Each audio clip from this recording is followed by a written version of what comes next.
कभी हमने खिलौनों की दुकानों के सामने रोना नहीं सीखा था।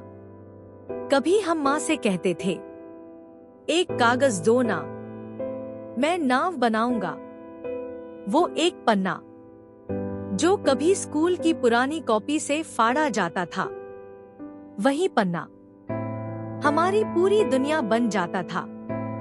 अब सालों बाद एक कॉर्पोरेट ऑफिस में बैठा नीरज थके चेहरे और सूनी आंखों से अपनी टेबल पर रखी एक पुरानी डायरी को देख रहा है। उसका हाथ अचानक उस डायरी के पन्नों के बीच कुछ टटोलता है और एक कागज की नाव बाहर गिर जाती है। पीले पड़ चुके उस कागज की तहें अब भी वैसी ही हैं, जैसे किसी बच्चे ने पूरे मन से मोड़ी हो। नीरज उस नाव को हाथ में लेता है। अचानक उसकी आंखें भीग जाती हैं। उसे याद आता है गांव का वह बचपन, नाली में बहती बारिश की धार और उसमें तैरती कागज की नावें। दादी की आवाज कानों में गूंजती है, बेटा बारिश आई है, चलो नाव चलाते हैं।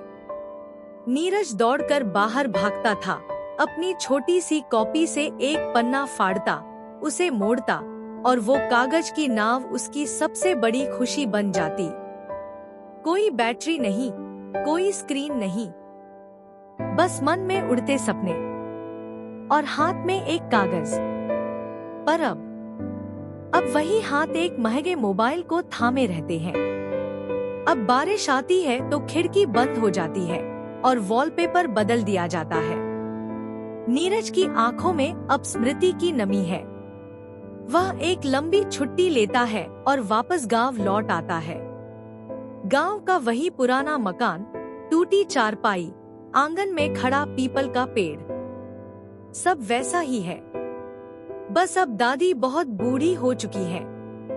दादी उसे देखती हैं, मुस्कुराती हैं और धीमे स्वर में कहती हैं, अब भी कागज से नाव बनाते हो नीरज। नीरज हंस देता है, पर हंसी की दरारों में कुछ टूटा हुआ सा महसूस होता है। शाम को जब वह आंगन में बैठता है तो एक छोटी सी लड़की पास आती है, गुड़िया। उसके हाथ में एक फटा हुआ पुराना अखबार है। वह पूछती है, भैया आप मुझे बताओगे कि कागज का हवाई जहाज कैसे बनाते हैं? नीरज चौंकता है, तुम्हें कैसे पता? दादी ने बताया था कि आप बचपन में बहुत अच्छे कागज वाले खिलौने बनाते थे। नीरज अखबार लेता है और अपनी हथेलियों में वही पुरानी कला को दोहराता है।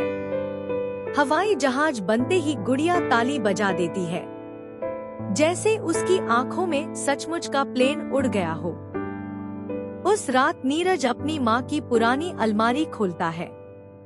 अंदर दर्जनों चिट्ठियाँ, पुरानी डायरिया और स्क्रैप बुक मिलती हैं।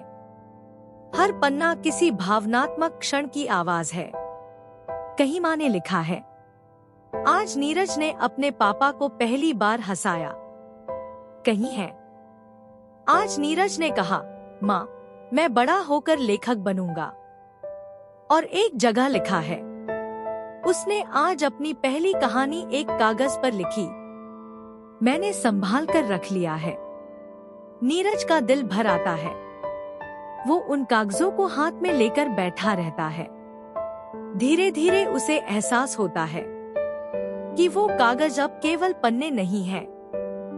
वो बोलते हैं, हर तह में एक याद है, हर मोड़ में एक सपना और हर किनारे पर एक रिश्ता। नीरज अगले दिन गांव के बच्चों को इकट्ठा करता है।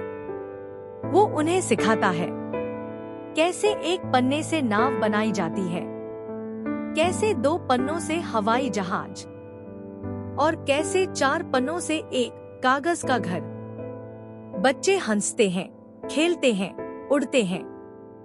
फिर वो एक छोटा सा स्टेज बनाता है जहां बच्चों की एक प्रदर्शनी होती है।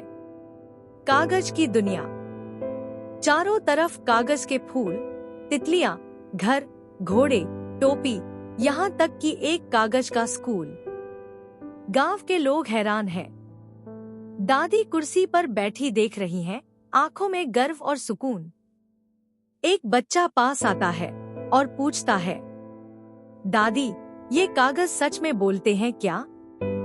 दादी धीरे से कहती हैं, हाँ बेटा, ये वही कागज हैं जिनसे हमने जिंदगी सीखी है। अब ये तुमसे कुछ कहना चाहते हैं। नीरज मुस्कुराता है। उसके पास कोई महंगे खिलौने नहीं हैं, पर उसके पास वो कागज हैं जो अब फिर से बोलने लगे हैं। क्योंकि जब दिल सच्चा हो तो एक साधारण कागज भी कहानी बन जाता है, और जब कहानी सच्ची हो तो वो कागज बोलने लगता है। बोलते कागज।